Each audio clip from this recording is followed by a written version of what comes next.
एक बार एक छोटी सी बच्ची हाथ में मिट्टी की गुल्लक लेकर के भागती हुई एक दवाइयों की दुकान पर गई। वो काफी देर तक वहां पर खड़ी रही, लेकिन दुकानदार का ध्यान उसकी तरफ नहीं गया क्योंकि और भी बहुत सारे लोग खड़े हुए थे।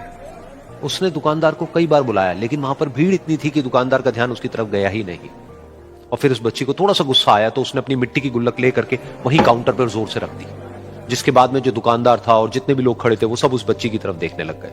और फिर उस दुकानदार ने उस बच्ची से पूछा, बेटे आपको क्या चाहिए? तो वो बड़े ही भोलेपन से बोली कि मुझे एक चमत्कार चाहिए। ये सुनकर के दुकानदार को कुछ समझ नहीं आया, ना ही वहां पर जो लोग थे उनको कुछ समझ में आया, और सब उसकी तरफ देखने लग गए। फिर दुकानदार ने बोला, बेटे चमत्कार तो यहां पर नहीं मिलता है। तो बच्ची को लगा कि वो उससे झूठ बोल रहा है, तो बच्ची ने कहा कि मेरी गुल्लक में बहुत पैसे हैं, आप बताओ आपको कितने पैसे चाहिए, लेकिन मैं आज यहां से चमत्कार लेकर के ही जाऊंगी। तो वहीं काउंटर पे एक और आदमी खड़ा था, उसने उस बच्ची से पूछा कि बेटे क्यों चाहिए तुमको चमत्कार?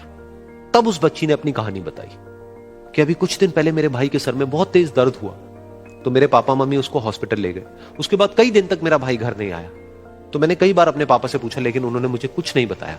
उन्होंने बार बार यही कहा कि वो आ जाएगा, वो कल आ जाएगा, वो कल आ जाएगा, लेकिन वो आ ही नहीं रहा था। तो मैंने देखा कि मम्मी रो रही है, और पापा मम्मी को कह रहे थे कि उसकी दवाइयों के लिए और उसके इलाज के लिए जितने पैसे चाहिए उतने मेरे पास में नहीं है, अब उसको कोई चमत्कार ही बचा सकता है। तब मुझे लगा कि अगर मेरे पापा के पास में इतने पैसे नहीं भी हैं तो क्या हुआ, मेरे पास में तो है। तो मैंने जितने भी पैसे जोड़ रखे हैं वो सारे लेकर के मैं इस दवाई की दुकान पर आई। फिर उस आदमी ने उस बच्ची से पूछा, कितने पैसे हैं तुम्हारे पास में? ये सुनते ही उस बच्ची ने अपनी गुल्लक उठाई, जमीन पर फेंकी और तोड़ दी, और पैसे गिनने लग गई।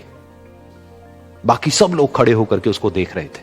थोड़ी देर बाद उसने सारे पैसे अपने हाथ में इकट्ठे किए और बोली, मेरे पास में पूरे 19 रुपए हैं।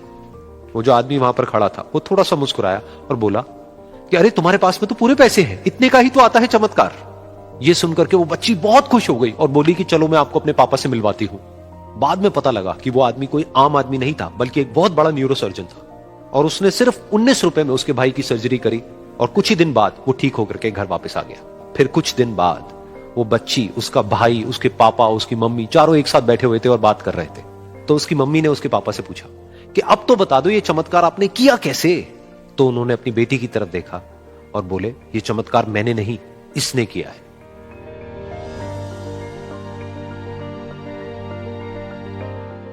तो यहां पर एक बहुत बड़ी बात है जो हम उस छोटी सी बच्ची से सीख सकते हैं कि जिंदगी में कभी कभी ऐसा होता है कि हमको कोई रास्ता नजर नहीं आ रहा होता है और हम लोग हिम्मत हार जाते हैं। तब हमारे अंदर एक बच्चा होता है जो कोशिश करने से कभी भी पीछे नहीं हटता है।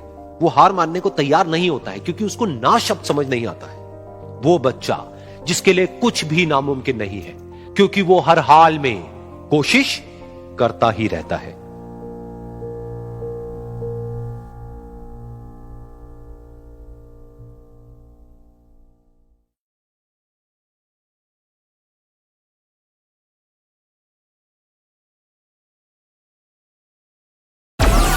Download Moj.